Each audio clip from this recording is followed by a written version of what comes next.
Hello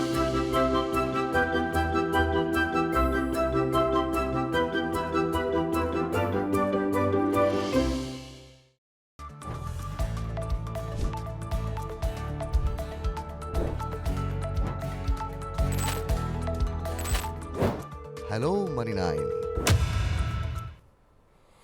नमस्कार, आभार, अभिनंदन, स्वागत आप सभी का। हेलो मनी नाइन, मेरा सवाल है मैं हूं विपुल सिंह। बाजार सुस्त है, हालांकि 24,675 का हाई एक बार जरूर लगाया था, लेकिन थोड़ा सा अब कंसोलिडेशन के मूड में बाजार दिखाई दे रहा है।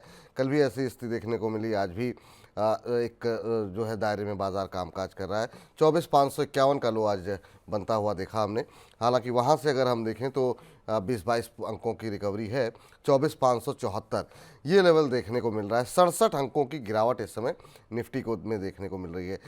17 शेयर ऐसे हैं जो कि बढ़त के साथ कामकाज कर रहे हैं निफ्टी में।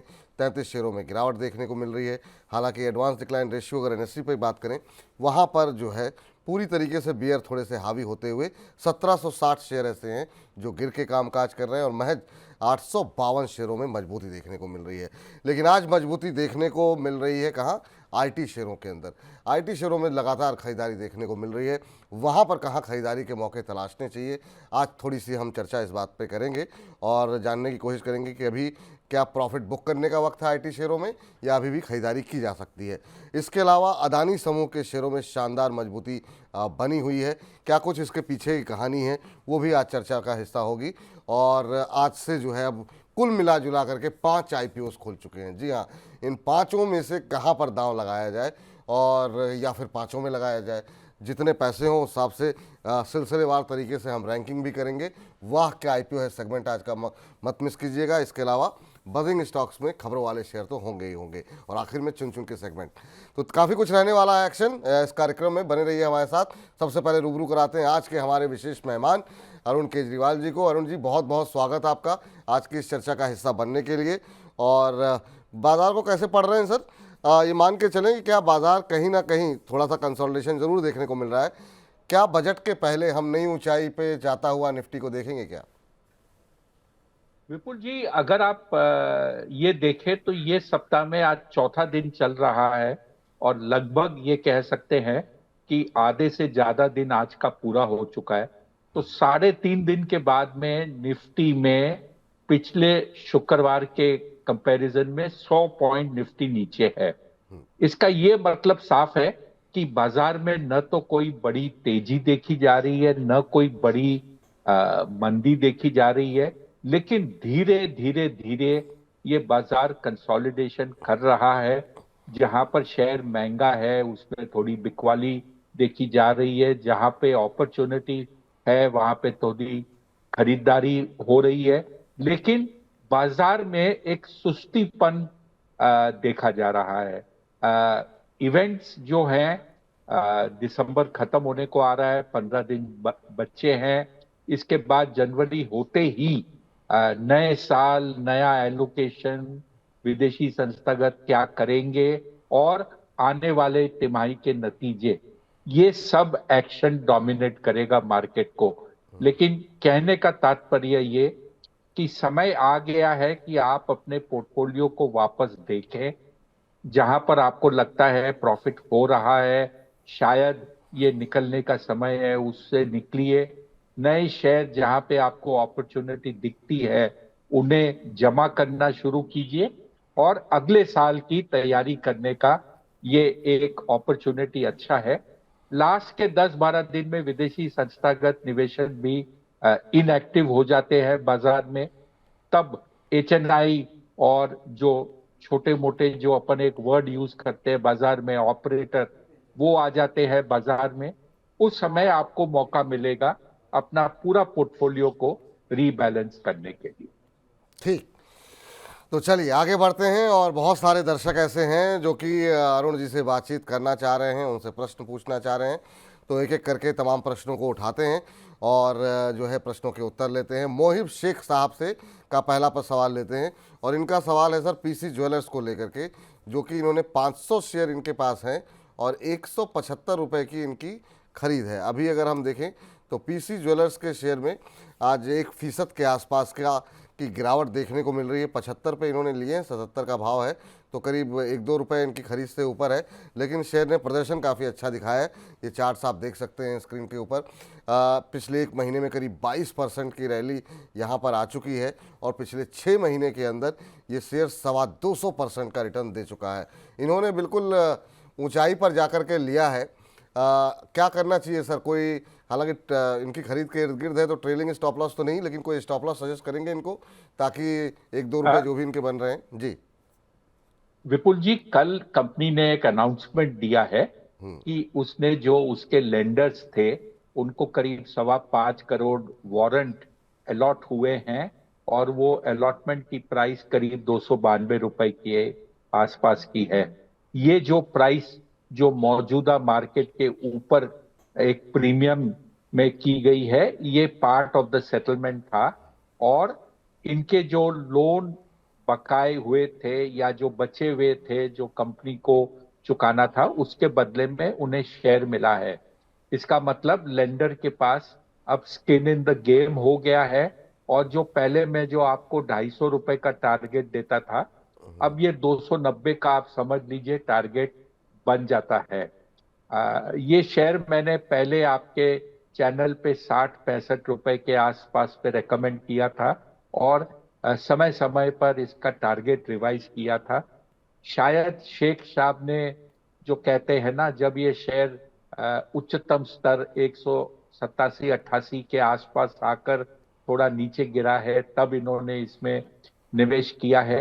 लेकिन मेरी टारगेट जो 250 रुपए की अल्टीमेट एम थी 6-8 महीने की, वो अब बढ़कर 280-290 की हो जाती है।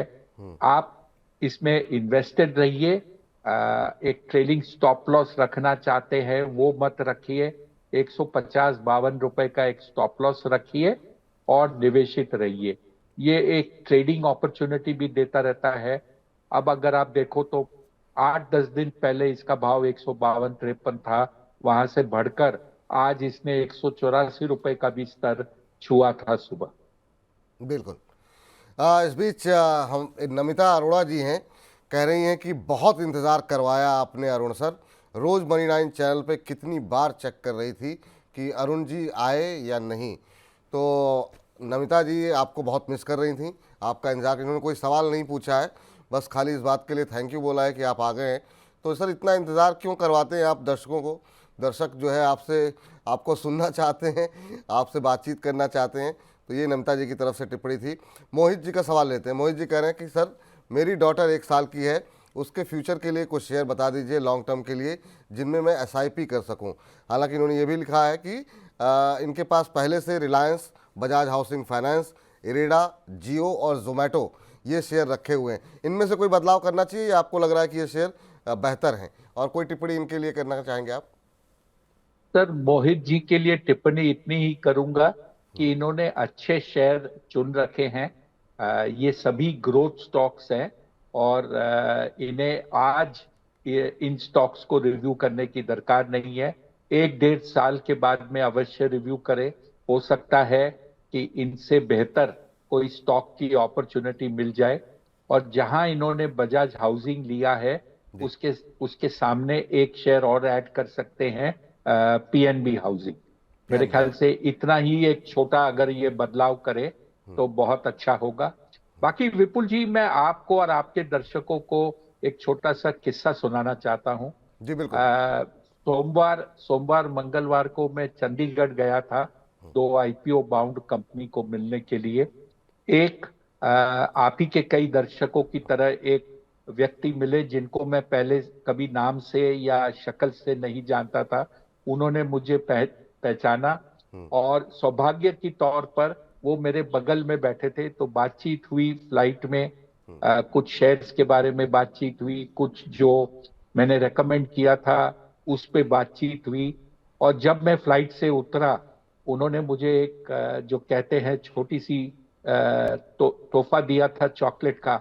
लेकिन ये सुनकर इतनी खुशी हुई कि दर्शक आपको पहचानता है और आपसे बात करके मिलने आता है। तो ये मैं सिर्फ आपके दर्शकों को एक 2 दिन पुरानी कहानी या एक इंसिडेंट बताना चाहता। नहीं सर, बहुत अच्छा लगता है, बिल्कुल सही बात है कि आप जब जो मेहनत करते हैं और उसको रिकॉग्नाइज करते हैं हमारे व्यूअर, तो वाकई में बहुत अच्छा लगता है। और इसी तरीके से दर्शकों का प्रेम बना रहे, और यही हमारी दर्शकों से उम्मीदें हैं। चलिए आगे बढ़ते हैं और अगला प्रश्न लेते हैं। विजय प्रजापति जी का प्रश्न आया है सर, और ये सुजलॉन और एनएचपीसी, इसका लक्ष्य जानना चाहते हैं कि क्या टारगेट हो सकता है। सुजलॉन काफ़ी टाइम से अब कंसोलिडेशन के फेज़ में अभी रह रहा है, 55-67 के बीच में घूम रहा है, करीब एक हफ्ते के आसपास से ज़्यादा हो गया है। क्या करना चाहिए अभी, ये लक्ष्य जानना चाह रहे हैं, क्या टारगेट हो सकते हैं सुजलॉन पे। एनएचपीसी में ज़रूर जो है एक अच्छी रिकवरी पिछले कुछ दिनों में देखने को मिली है, 85-86 के आसपास आ चुका है। इन दोनों शेयरों पे आपका टारगेट क्या होगा सर? विपुल जी, टारगेट के लिए एक समय की परिभाषा भी इन्वेस्टर को देनी चाहिए। अगर आप देखें तो 12-14 महीने के समय में ये सिंगल डिजिट वाला शेयर 4-5 रुपया राइट्स इश्यू आई थी इसकी, वहां से ये ऊपर में 85 और मौजूदा 60-65 के रेंज में आ गया। अगर आप इसका रिटर्न देखें तो ये 5 रुपया वाला शेयर 12 गुना हो चुका है, और मेरे ख्याल से 12-14 महीने इसे हुए नहीं है, ये टाइप का रिटर्न दिया है। क्या उम्मीद ये करनी चाहिए अगले 12 महीने में ये 1200% और बढ़ सकता है? कतई नहीं। उम्मीद ये करनी चाहिए कि ये पिछला हाई और उसके ऊपर और जाकर 90-95-100 हो सकता है। तो साल 1.5 साल का अगर आप व्यू रखते हो तो वो एक टारगेट अचीव हो सकता है। लेकिन ये ध्यान में रखिए कि इस टाइप का मोमेंटम स्टॉक, जिसके अंदर में लाखों शेयर की तादाद में ट्रेडिंग होती है डेली, हर भाव पर जब भी नया भाव मिलता है या आता है, इसके अंदर में वॉल्यूम अनाप शनाप बढ़ जाता है। तो टारगेट के तौर पर आपका पहला टारगेट पिछला हाई जो है वो होगा। समय आपको रखना पड़ेगा 6 से 9 महीने का। वो क्रॉस होता है तो आप ये समझिए 10-12 रुपए, 100 रुपए के नीचे का एक टारगेट इसमें बनता है। जहां तक एनएचपीसी का सवाल है, ये बाकी के जो पावर के शेयर हैं, जिसमें Tata power, SJVN, NHPC, NHPC, ऐसे ये सब शेयर मिलकर एक झुंड के तौर पर चलते हैं। जब भी इसमें अगला मूव आएगा तो इसमें एक बढ़त आ सकती है, लेकिन जो ऑल टाइम हाई जून में बना था वो काफी दूर है। वो आपका लक्ष्य होना चाहिए, उससे 10% नीचे का एक टारगेट आपका होना चाहिए। और ये मान के चलिए कि अगली तेजी जब बाजार ऑल टाइम हाई 26,300-400 को क्रॉस करता है, तब जाकर उस लेवल पर 10% नीचे आपको ये एक टारगेट बनाकर आपको चलना चाहिए। जी, चलिए अगले दर्शक हमारे साथ फोन लाइन पे मौजूद हैं, रितेश जी हमारे साथ मौजूद हैं। रितेश जी को नमस्कार। नमस्कार विपुल सर, और नमस्कार अरुण सर को भी। नमस्कार सर, कहाँ से बोल रहे हैं, कैसे हैं आप? सर आपके पास से ही बोल रहा हूँ, न्यू दिल्ली से, मयूर विहार से। ओहो, पास से ही बोल रहे हैं, बिल्कुल सही बात है सर। मयूर विहार से आप बोल रहे हैं, क्या करते हैं सर मयूर विहार में? सर मैं आईटी इंजीनियर हूँ, आईटी इंडस्ट्रीज में हूँ। अच्छा अच्छा, बहुत अच्छी बात सर, बहुत बढ़िया। और आजकल जो है आईटी क्षेत्र के लोगों की बड़ी डिमांड भी है। बताइए सर, क्या सवाल है आपका? सर मेरा सवाल जोमेटो को लेके है। जब से अमेजोन वाली न्यूज आ रही है तब से ये शेयर नीचे ही जा रहा है। कल भी नीचे गया, आज भी नीचे जा रहा है। जी जी। और मेरे पास इसके 60 शेयर है 240 के रेट पे। अभी तो प्रॉफिट में हूँ, लेकिन पिछले 2 दिन से लॉस में जा रहा हूँ। और दूसरा टाटा, एक सवाल और है। टाटा ग्रुप का कौन सा शेयर आपका सेमीकंडक्टर मैन्युफैक्चरिंग में इन्वॉल्व है?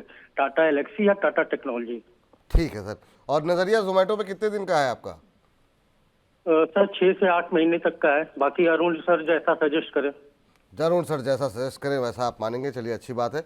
और जहाँ तक गिरने की बात है, अब बाजार है, शेयर ऊपर नीचे तो होता ही है। खबर एक ऐसी आई है, बिल्कुल सही बात है, कि जिसमें कि ऐसा लग रहा है कि इन कंपनियों के लिए, जोमेटो स्विगी के लिए थोड़ी मुश्किल हो सकती है, क्योंकि अमेज़न ग्रुप काफ़ी डीप पॉकेट वाला ग्रुप है। और अब जिस तरीके से ये क्विक कॉमर्स की सेवा में आ रहे हैं, तो एक प्रेशर जो है हो सकता है, कंपटीशन तगड़ा देखने को मिल सकता है। उसी के चलते कल हमने स्विगी में भी दबाव देखा, जोमेटो में भी दबाव देखा और आज भी दबाव देखने को मिल रहा है। लेकिन क्या इनके लिए घबराने की स्थिति है? 240 पे इन्होंने लिया हुआ है। और दूसरा, टाटा ग्रुप में सेमीकंडक्टर में पैसा लगाना चाह रहे हैं, तो टाटा टेक या टाटा एलेक्सी किसमें चुने, ये थोड़ा सा कंफ्यूजन में है सर। विपुल जी, जहां तक क्विक कॉमर्स की बात है, क्विक कॉमर्स एक नया इमर्जिंग सेक्टर है। और आज इसके अंदर में लिस्टेड एंटिटी में जोमेटो और स्विगी दोनों इसमें मौजूद है। अनलिस्टेड में ऐसे कई नाम हैं जो ये धंधा कर रहे हैं। और जिस हिसाब से अर्बन इंडिया, वो मेट्रो बोलिए, टियर 1 टाउन बोलिए, टियर 2 टाउन बोलिए, इन चीजों की खपत देखने को मिल रही है। मेरे ख्याल से एक अमेज़न क्या, कई ऐसी कंपनियां और इस क्षेत्र में घुसेंगे, क्योंकि अब ये धंधा करने के लिए जो तरीके थे पुराने बदल कर नए तरीके आने लगे हैं। डार्क स्टोर जगह जगह पर खुल रहे हैं, जहां पर मल्टीपल लोग आकर पैकिंग किया हुआ माल ले जाकर डिलीवरी करते हैं। एक और कंपनी कुछ समय में आने वाली है, ई कॉम करके, जिसका फोकस इसी धंधे पे है। वो भी मेरे ख्याल से 2-3 महीने के अंदर अंदर लिस्ट हो जाएगी। तो मेरे ख्याल से कंपटीशन बढ़ेगा। और अगर आप कंपटीशन से डर रहे हो तो आपको जोमेटो से निकल जाना चाहिए। ऐसी न्यूज को लेकर डरने से काम नहीं चलता बाजार में। ये भी एक पासिंग फेज होता है। जो सबसे फिट है, जो सबसे ज्यादा काबिल वाला है, उसी को सक्सेस मिलती है। डरने से कुछ नहीं होता। जहां तक आपने जो सवाल पूछा सेमीकंडक्टर का, मेरे ख्याल से टाटा एलेक्सी इस धंधे में है। इसके अलावा जो बड़े बड़े जो प्रोजेक्ट लग रहे हैं, ये दूसरे कंपनी में आते हैं। और कोई भी स्टैंड अलोन कंपनी टाटा की नहीं है जिसमें ये काम हो रहा है। ये ग्रुप के बड़ी कंपनी टाटा सन्स, उनके तहत ये काम होगा। और आगे जाकर ये तय होगा कि कौन सी उनकी लिस्टेड एंटिटी ये काम करेगी। बट टाटा टेक्नोलॉजी ये धंधे में नहीं है, जहां तक मेरा अनुमान है। ठीक सर, चलिए आगे बढ़ते हैं। जायद अली साहब का सवाल ले लेते हैं। और जुपिटर वैगन के ऊपर इनका प्रश्न है।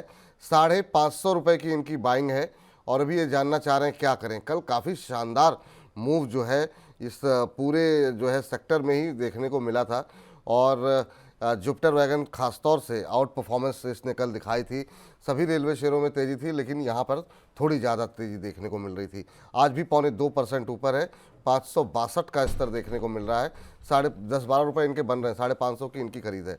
बड़ा कैबिनेट की तरफ से मंजूरी मिली है रेलवे प्रोजेक्ट को लेकर के सर, और इस उम्मीद में कि यहाँ पर ये ऑर्डर इन कंपनियों को मिलेंगे, उसके चलते 2 दिन से रेलवे शेयरों में तेज़ी है। क्या करना चाहिए जुपिटर वैगन में, जो शानदार रिकवरी देखने को मिल रही, कहाँ तक जाता हुआ दिखाई दे रहा है जुपिटर वैगन का शेयर? सर, वापस वही दुविधा में हूं। इन्होंने ये नहीं कहा कि इनका क्या नजरिया है, कितने समय तक ये शेयर को होल्ड करना चाहते हैं। अगर आप देखें तो शेयर में एक गिरावट हुई है। अब ऐसा लग रहा है कि ये शेयर एक फ्रेश ब्रेकआउट करने की तैयारी कर रहा है। जो लोअर बॉटम बना रहा था, उसका ट्रेंड तोड़कर ये ऊपर जाने के चेष्टा कर रही है। अगर आप रेलवे की बात करें, जिस हिसाब से रेलवे डिपार्टमेंट काम कर रहा है, मैं आपको और आपके दर्शकों को एक चीज और समझाना चाहता हूं। परसों जो मेरी विजिट थी चंडीगढ़ में, उसमें मुझे एक कंपनी को मिलने का सौभाग्य मिला, जो कवच जो प्रोग्राम है रेलवे का, जिसमें कि 2 लोकोमोटिव का जो टक्कर होने की संभावना होती है, उसको ऑटोमेटिक रोक देने के लिए जो सिस्टम बनाया गया है, उसमें से ये एक कंपनी है जो रेलवे को ये इक्विपमेंट सप्लाई करती है। इसमें हार्डवेयर और सॉफ्टवेयर दोनों होता है। और ऑटोमेटिकली अगर 2 लोकोमोटिव एक ही ट्रैक पे एक दूसरे के आमने सामने आते हैं, तो 800 मीटर की दूरी पे वो ऑटोमेटिक स्टॉप हो जाएंगे और उनकी टक्कर नहीं हो सकेगी। ऐसा प्रावधान इस टेक्नोलॉजी में आ रहा है। ये सब चीज को देखते हुए लगता है कि रेलवे में बहुत बड़ा स्कोप है आने वाले समय में, और इसके अंदर में डेवलपमेंट बहुत ज्यादा होना बाकी है। अगर आपके पास में 12 महीने का व्यू है जुपिटर वैगन में, आप निवेशित रहिए। जो इन्होंने खरीद का भाव दिया है, मुझे लगता है ये हाल ही में 1-2 दिन में इन्होंने निवेश किया है, और लेने के बाद में ये पूछ रहे हैं कि अब मैं क्या करूं। तो मेरे ख्याल से निवेशित रहिए, और इसमें जो मूवमेंट आता है उसका लाभ लीजिए। ठीक। कंपनी अच्छी है, प्रदर्शन अच्छा है, और कंपनी तरक्की पे है। सर, हमारे साथ एक कॉलर भी इस समय फ़ोन लाइन पर हैं, लेकिन उससे पहले एक छोटी सी टिप्पणी आपसे ये जानना चाहेंगे कि ये जब चूंकि अब बजट जो है सबसे बड़ा इवेंट है, और बजट के इर्द गिर्द हम देखते हैं कि रेलवे शेयरों में काफ़ी हलचल देखने को मिलती है। क्या ट्रेडिंग के नज़रिए से या एक महीने के नज़रिए से, 1.5 महीने के नज़रिए से रेलवे शेयरों में अगर खरीदारी की जा सकती है और की जा सकती है, तो फिर आपके पसंदीदा शेयर कौन से होंगे? क्या वो आरवीएनएल होगा? टीटागढ़ में बहुत अच्छा मोमेंटम देखने को मिला है, बहुत लोग हायर लेवल पे फंसे हैं, क्या उनको इस रिकवरी का फ़ायदा निकलने के लिए करना चाहिए? आपका रेलवे पे ओवरऑल व्यू क्या है और आपके पसंदीदा शेयर कौन से हैं? विपुल जी, पहला ओवरऑल व्यू रेलवे में पॉजिटिव है, क्योंकि भारतवर्ष में रेलवे अपने लिए, आम जनता के लिए एक रैपिड ट्रांसपोर्ट मूवमेंट करने में ये बहुत बड़ा सहयोग करता है। और जितने लोग रोज भारतीय रेल को यूज करते हैं, उसकी संख्या शायद दुनिया में कहीं पर भी इतनी बड़ी नहीं है जो भारत में होती है।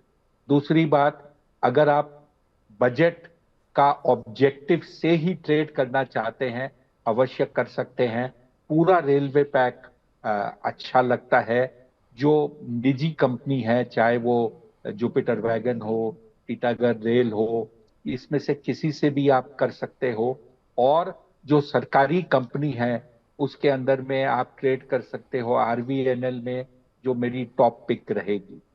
स्ट्रैटेजी एक रखिए कि आपका लिमिटेड ऑब्जेक्टिव है, बजट के पहले आपको निकल जाना है। बजट की राह मत देखिए, क्योंकि एक्सपेक्टेशन से हमेशा कम आता है जब इवेंट अनफोल्ड होता है। तो मान लीजिए बजट जो आपका 1 फरवरी को होता है, आप 27-28 जनवरी दिन देखकर जो वीकेंड आता है उसके पहले निकल जाइए। ये आपके लिए सबसे बड़ा इम्पोर्टेंट, आपके लिए एक प्रिंसिपल रहेगा। तीसरा, यहां से आज के मौजूदा भाव से अगले 1.25 महीने में आप ये मान के चलिए कि 10 से 20% के बीच में अलग अलग शेयर में आपको रेलवे क्षेत्र में गेन मिलने की संभावना बनती है। ठीक। तो 10-15%, 20% के रिटर्न के लिए आप लोग टीटागढ़ का नाम लिया गया, जुपिटर वैगन का नाम लिया गया, आरवीएनएल का नाम लिया गया, तो रेलवे शेयरों में ये स्ट्रेटजी आप अपना करके चल सकते हैं, लेकिन समय रहते एग्जिट करना ये आप मत भूलिएगा।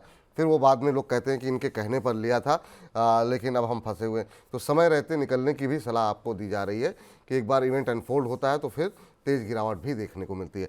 हसन साहब हमारे साथ फ़ोन लाइन पे हैं। हसन साहब नमस्कार, अस्सलाम वालेकुम। वालेकुम सलाम, नमस्ते सर जी। नमस्कार सर, कहाँ से बोल रहे हैं सर, कैसे हैं आप? मैं तो बढ़िया हूँ अल्हम्दुलिल्लाह। मैं जालना महाराष्ट्र से बात कर रहा हूँ सर। महाराष्ट्र से बोल रहे हैं, चलिए बहुत अच्छी बात है सर। क्या प्रश्न है आपका? सर मेरा क्वेश्चन ये है कि मेरे पास दिग्विजय सीमेंट के 91.20 के बाई ग्रेड से 5000 शेयर है। शॉर्ट टर्म में इसमें क्या व्यू रहेगा नेक्स्ट 1 to 2 वीक? जी जी, कितने समय के लिए होल्ड करना चाह रहे हैं सर इसे आप? नेक्स्ट 2 वीक के लिए सर, शॉर्ट टर्म में। 2 वीक के लिए? 2 वीक, हाँ सर, 2 वीक टू 1 मंथ। अच्छा अच्छा, ठीक है, 1 महीने के लिए खरीदारी करना चाह रहे हैं। तो जब भी ट्रेडिंग के लिहाज से 15-20 दिन के लिए कोई शेयर लें तो एक स्टॉप लॉस रखना चाहिए। मुझे लगता है कि अभी हाल फिलहाल में जो सीमेंट कंपनियों में जो तेज़ी कल परसों में देखने को मिली थी, उसी में आपने शायद खरीदा है। कब खरीदा आपने सर ये? Sir before 3-4 days. हाँ वही मैं कह रहा हूँ, 3-4 दिन पहले खरीदा। सीमेंट शेयरों में तेज़ी की 2-3 वजह हैं। एक तो वजह यह है कि सीमेंट कंपनियों ने हाल ही में जो है कीमतों में अपना इजाफा किया है, उसके चलते जो है हम देख रहे हैं कि सभी सीमेंट कंपनियों में तेज़ी देखने को मिल रही है। दूसरा, ये जो छोटी कंपनियां हैं उनमें बीच बीच में मोमेंटम इसलिए भी देखने को मिलता है क्योंकि अब ये कंपनियां बड़ी कंपनियों के रडार पे रहती हैं। एक्विजिशन के एक्विजिशन हो सकता है, इस तरह की अटकलें खबरें लगातार चलती रहती हैं। तो सर, क्या कुछ सलाह रहेगी आपकी अभी श्री दिग्विजय सीमेंट को लेकर के? इस शेयर में अभी हमने देखा पिछले, अगर हम 5-6 महीनों की बात करें, हालांकि सुस्ती देखने को मिली है। आप कैसे देख रहे हैं, क्या इन छोटे सीमेंट शेयरों में खरीदारी की जा सकती है? सर, ये गलत शेयर में फंस गए हैं और ये जो बोलते हैं ना, ऊपर के दाम में लेकर फंस गए हैं। इवेंट ड्रिवन की 2 सीमेंट कंपनी की एक्विजिशन हुई, इनको ये शेयर पसंद आया, ऊंचे भाव में ले लिया है और ये शेयर पिछले 6-8 महीने से लगातार डाउनवर्ड ट्रेंड में चल रहा है और अभी भी रिकवरी के तौर पर नहीं है। मेरे ख्याल से एक ट्रेलिंग स्टॉप लॉस इनको रखना चाहिए जिससे कि लॉस इनका बड़ा नहीं हो, और अगर शेयर रिकवर नहीं होता है तो उस ट्रेलिंग स्टॉप लॉस पर निकल जाना चाहिए। कंपनी का प्रदर्शन बहुत शानदार नहीं है, पहले से इंप्रूव हुआ है, लेकिन जितना इंप्रूव हुआ है उससे ज्यादा भाव बढ़ चुके हैं। ठीक सर, तो एक ट्रेलिंग स्टॉप लॉस लगाने की सलाह आपको यहाँ पर फिलहाल के लिए दी जा रही है। सर, इरिडा को लेकर के बहुत सारे सवाल जो है आ रहे हैं, तो इरिडा में अभी क्या करना चाहिए? अच्छी रिकवरी रही शेयर के अंदर पिछले, अगर हम 1-1.5 महीने की बात करें, आज जरूर 2% के आसपास की गिरावट है, लेकिन पिछले 1 महीने में 13-14.5% के आसपास की रिकवरी जो है यहाँ पर देखने को मिल रही है। क्या अभी भी करंट लेवल पे यहाँ पर फ्रेश बाइंग की अपॉर्चुनिटी है क्या, और क्या दोबारा ये अपने प्रीवियस हाई की तरफ जा सकता है? सर, फिलहाल नहीं लगता कि पिछले हाई की तरफ जा सकता है, क्योंकि 2 इवेंट है, इसमें फ्रेश इश्यू भी होनी है जहां पर कंपनी अपने कामकाज के लिए पैसा जुटाएगी, और उसी इश्यू के साथ में जहां पे कंपनी नया पैसा जुटाएगी, सरकार भी अपने कुछ हिस्सेदारी बेचेगी, जिससे जो रिक्वायरमेंट होती है कि लिस्टेड एंटिटी में प्रमोटर की होल्डिंग 75% से कम हो, वो भी वो मीट कर सके। और ये जो फ्रेश इश्यू होता है वो हमेशा जो मौजूदा भाव होता है उससे कुछ न कुछ नीचे आती है। तो ये जो दबाव रहेगा शेयर पर, ये शेयर को बहुत ज्यादा आगे बढ़ने नहीं देगा, और कम से कम 6-8 महीने में इसका हैंगओवर रहते हुए पिछले हाई को कंपेयर करना या उसके आसपास जाना नामुमकिन रहेगा। तो मेरे ख्याल से जो ये सोचकर खरीदते हैं कि हमको 320 330 का भाव मिल जाएगा या 300 के ऊपर मिल जाएगा, उन्हें थोड़ा सा निराश होना पड़ेगा। और इस शेयर में अगर उन्होंने उस टारगेट के लिए निवेश किया है तो उन्हें निकल जाना चाहिए। ठीक, तो ये सलाह जो है आपके लिए निकल करके आ रही है, और इस सबके बीच में 1000 से ज़्यादा दर्शक हमारे साथ यूट्यूब के माध्यम से इस समय लाइव जुड़े हुए हैं। इसके अलावा हमारे फेसबुक और हमारे ऐप पर भी दर्शकों की संख्या लगातार बढ़ रही है, तो आप सभी का बहुत तहे दिल से शुक्रिया। लेकिन साथ ही साथ ये भी रिक्वेस्ट रहेगी कि इस कार्यक्रम को जितने ज़्यादा लोगों तक हो सकता है आप पहुंचाने में हमारी मदद करें। अपनी इसके लिंक को जो है आप कॉपी करके अपने व्हाट्सएप स्टेटस पर लगा सकते हैं। इसके अलावा अपने दोस्तों के साथ, परिवार के लोगों के साथ, ऑफिस के कलीग के साथ शेयर कीजिए, ताकि ज़्यादा से ज़्यादा लोगों तक हमारी पहुंच हो सके और मनी9 का परिवार और ज़्यादा बढ़ सके। लेकिन इस बीच आदित्य जी का प्रश्न ले लेते हैं। आदित्य जी का सवाल है 2 मेटल शेयरों के ऊपर। एक तो उन्होंने सेल लिए हुए हैं जो कि 150 के भाव पर हैं, और दूसरा टाटा स्टील ले रखे हैं जो कि 98 रुपये के भाव पर हैं। दोनों पर ही इनका 6 महीने का नज़रिया है। सर, मेटल पे आपका क्या व्यू है? एक सरकारी कंपनी और एक प्राइवेट, दोनों ही स्टील कंपनियों में इन्होंने पैसे लगाए हुए हैं। एक रिकवरी आई है सेल के अंदर, लेकिन 138-39 से जो गिरना शुरू हुआ था, अब थोड़ी सी रिकवरी यहाँ पर आती हुई दिखाई दे रही है। 12-13% के आसपास की रिकवरी है पिछले 1 महीने में। आप कैसे देख रहे हैं सेल और टाटा स्टील? सर, सबसे पहले जो शेयर की एक नेगेटिव ट्रेंड थी वो इसने तोड़ी है। प्रीवियस जो फॉलिंग लोअर बॉटम बना रहा था, लोअर बॉटम लोअर टॉप, इसने अभी आपका एक हायर टॉप बनाया है, जिससे ये लगता है कि शायद शेयर का डाउन ट्रेंड अरेस्ट हुआ है। कंफर्मेशन के लिए अभी भी शेयर वेट कर रहा है, लेकिन कम से कम चाल इसकी बदली है। अगर ये इसमें निवेशित हैं और इन्हें कुछ मुनाफा मिल रहा है, ये निवेशित रह सकते हैं, और जब भी इनको डर लगे एक ट्रेलिंग स्टॉप लॉस लगा लें। जहां तक टिस्को का सवाल है, जी सर। टिस्को में फिलहाल थोड़ी सी कमजोरी शेयर में अभी भी है। ये लगता है कि 5-7 दिन में अगर शेयर थोड़ा और रिकवर करता है तो ये कमजोरी निकल जाएगी शेयर से। इसके अंदर में अगर आप निवेशित हो तो एक नजदीक का स्टॉप लॉस लगाकर चलिए। अगर वो प्राइस टूटता है तो निकल कर फिर बेहतर अपॉर्चुनिटी पर आपको एंटर करना चाहिए। आपका जो पहला सवाल था मेटल पैक में क्या लगता है, चाइना में अभी भी उम्मीद की जा रही है कि कुछ रिकवरी देखने को मिल सकती है। अगर वो रिकवरी देखने को मिलती है तो मेटल पैक के लिए ये बड़ा पॉजिटिव फैक्टर होगा। लेकिन अगर वो रिकवरी नहीं आती तो मेटल पैक जो स्लगिश है, जिसे कहते हैं थोड़ी सी दबाव में है, वो जारी रहे। ठीक सर, चलिए संगीता जी से बातचीत कर लेते हैं, फोन लाइन पे हमारे साथ मौजूद हैं। संगीता जी को नमस्कार। जी नमस्कार सर। नमस्कार संगीता जी, कहाँ से बोल रही हैं आप? सर मैं भिलाई छत्तीसगढ़ से बोल रही हूँ।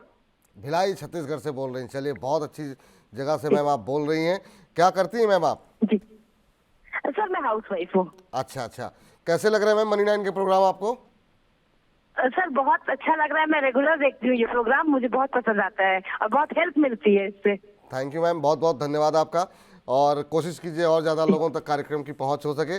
बताइए मैम, आज का प्रश्न क्या है आपका?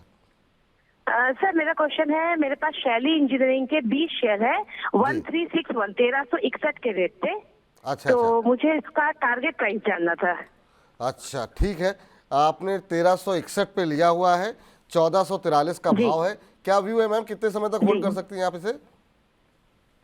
सर इसमें मतलब आप ही के चैनल में बताया कि इसका 1525 का टारगेट है, और 1525 आने पे वो सर बताए, अंशुल सर बोले थे कि इसको फिर रिव्यू करेंगे कि ये 1700 तक जा सकता है। तो मैं इसलिए जानना चाहती हूँ कि क्या करना है।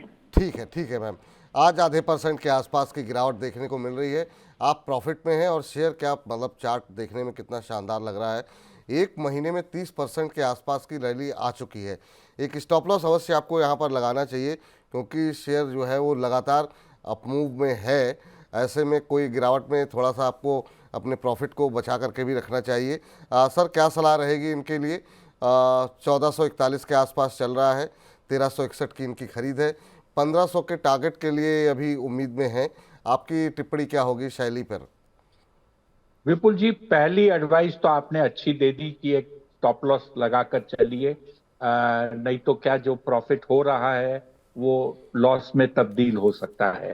दूसरा जो है, अभी तक शेयर ने कहीं पर भी नेगेटिव संकेत नहीं दिए हैं, तो आपका जो टारगेट प्राइस है वो बरकरार है। अगर वो टारगेट प्राइस आ जाता है तो वहां पर आपको ट्रेलिंग स्टॉप लॉस को और कड़क, या बोलते हैं नजदीक कर देना चाहिए भाव से, जिससे कि आपको कुछ भी स्लिपेज ना हो। मेरे ख्याल से ये जो आपका टारगेट प्राइस है वो आ जाना चाहिए मौजूदा स्तर जो चार्ट दिखा रही है उसके हिसाब से। ठीक, चलिए, तो ये सलाह आपके लिए यहाँ पर निकल करके आती हुई। और इस बीच उज्ज्वल जी का सवाल ले लेते हैं। उज्ज्वल जी कह रहे हैं कि इनके पास BEL के शेयर हैं 100 शेयर, और इन्होंने 145 के रेट पर लिए हुए हैं। कह रहे हैं कि क्या इसमें पार्शियल प्रॉफिट बुक करना चाहिए या अभी होल्ड करना चाहिए? अच्छा किया सर आपने BEL पे सवाल कर लिया, डिफेंस पे मैं बातचीत करने ही चाह रहा था, और इस बीच आपका सवाल आ गया। 313 के आसपास का अभी जो है करंट प्राइस देखने को मिल रहा है, और इन्होंने 145 पे लिए। क्या मतलब मुनाफा आपको हो रहा है, 100% से ज़्यादा का रिटर्न आपको यहाँ पर मिलता हुआ। सर क्या करना चाहिए? BEL एक ऐसा शेयर है सर कि डिफेंस शेयरों में जो करेक्शन देखने को मिला वैसा करेक्शन इसमें नहीं आया था। अभी क्या कैसा लग रहा है आपको सर? विपुल जी, अगर किसी को ये शेयर के बारे में जानकारी चाहिए या समझना चाहिए चाहता है, जी। तो उसे एक काम करना चाहिए, कंपनी की बैलेंस शीट पढ़नी चाहिए कि ये कंपनी क्या क्या करती है। तब आपको पता लगेगा कि ये एक कंपनी नहीं है, ये शायद 30-40 कंपनी मिलाकर एक कंपनी है। गजब का काम करती है। ऐसा कोई शायद काम नहीं है जो ये नहीं करती। बहुत ही वर्सेटाइल कंपनी है और इसकी ऑर्डर बुक देखकर तसल्ली होती है कि भारतवर्ष में भी सरकारी कंपनी ऐसी एक है तो बीईएल है। इसमें मैं छोटी मुंह बड़ी बात होगी अगर मैं ये कहूं कि मैं इसमें 27-28 साल से निवेशित हूं और अलग अलग समय पर इसमें मेरा इन्वेस्टमेंट मैंने बढ़ाया है। कभी जो बोलते हैं ना शॉर्ट टर्म ट्रेडिंग करी है, बट बहुत ही अच्छी कंपनी है जिसके अंदर में उतार चढ़ाव अवश्य आते हैं, लेकिन एक इन्वेस्टर्स डिलाइट कंपनी है। आप निवेशित हो, कंटिन्यू रखिए। जल्दबाजी करने की दरकार नहीं है प्रॉफिट बुक करने की, लेकिन हाँ, जब भी आपको लगे कि क्या थोड़ा सा भाव ज्यादा बढ़ गया है, प्रॉफिट टेकिंग करूं नहीं करूं, तो सबसे बढ़िया तरीका है ट्रेलिंग स्टॉप लॉस लगा दो और उतना क्वांटिटी का लगाओ जितना आपको बेचना है शॉर्ट टर्म में। ठीक। अब चूंकि सर बीएल पे बात हुई है तो मैं चाहूँगा यहाँ पे फ्रेश एंट्री के लिए क्या ये भाव बीएल का सही है? दूसरा, हमने देखा बीच में काफ़ी ज़्यादा हलचल देखने को मिली थी बीडीएल के अंदर। मझगांव डॉक हुआ, एचएल हुआ। क्या ये शेयर अब ऐसी स्थिति में है जहाँ पर कि फ्रेश बाइंग की जा सके, या जो लोग हायर लेवल पे हैं उनको एवरेजिंग करनी चाहिए? आप डिफेंस को लेकर के अभी आपका क्या नज़रिया है मौजूदा भाव को लेकर के? देखिए, ये कल का जो क्लोज था बीएल का वो 513 रुपए का था। करीब 500 रुपए के आसपास इसमें आप एक स्मॉल एंट्री कर सकते हैं, छोटा छोटा एंट्री कर सकते हैं। सर और कौन से शेयर उसके की बात बाद कर रहे हैं सर? बीएल की मैं सर बात कर रहा हूं। 500 नहीं सर, 500 कहाँ, 314 के आसपास चल रहा है अभी। सॉरी सॉरी सॉरी, 500 नहीं, 314। जी। तो 300 रुपए के आसपास आप इसमें एंट्री कर सकते हैं, स्मॉल क्वांटिटी, और फिर उसको आप जिसे कहते हैं मॉडरेट कीजिए कि भाई ये शेयर ऊपर चल रहा है कि नहीं। अगर चल रहा है, ऊपर जा रहा है, तो आप इसमें कुछ क्वांटिटी ऐड कर सकते हैं। जहां तक डिफेंस की बात करें तो डिफेंस में एक अच्छा खासा करेक्शन हुआ है। करेक्शन होने के बाद कुछ कंसोलिडेट हुआ है और थोड़ी थोड़ी इसमें रिकवरी देखने को मिली है, जिसमें न्यूज फ्लो भी है और कुछ शेयर जो है सब डिवाइड होने वाले हैं, उनकी फेस वैल्यू चेंज होगी। उदाहरण के तौर पे मेरे ख्याल से मझगांव डॉक का शेयर जो 10 रुपया पेड अप है वो 5 रुपए हो जाएगा इस महीने में। गार्डन रीच को कुछ नए ऑर्डर्स मिले हैं जिसके कारण उसमें नई रुचि आई है, नया इंटरेस्ट आया है। तो छोटे छोटे परचेजेस आप इनमें कर सकते हो, लेकिन टाइट स्टॉप लॉस रखिए क्योंकि कंसोलिडेशन फेज में से पूरा अभी तक ये पैक नहीं निकला है। ठीक, तो थोड़ी थोड़ी खरीदारी करने की सलाह है। मयंक जी का सवाल ले लेते हैं। करें, नमस्कार विपुल सर, आपको देख करके दिन बन जाता है। धन्यवाद मयंक जी, और आप जैसे लोगों की इन सब बातों को देख करके मेरा दिन बन जाता है, और आप लोगों की अच्छी अच्छी बातें सुन करके। नॉर्दर्न एआरसी कैपिटल पर इनका प्रश्न है सर, जो कि हाल की लिस्टिंग है। कह रहे हैं कि क्या व्यू है, 251 की इनकी खरीद है, नज़रिया इनका लंबा नहीं है, और कह रहे हैं 1-2 महीने का ही व्यू है इनका, कि 1-2 महीने तक ही ये होल्ड कर सकते हैं। अभी अगर हम देखें 241 के आसपास ये शेयर ट्रेड कर रहा है, 10 रुपए के नुकसान पे हैं। आपकी टिप्पणी जानना चाहते हैं।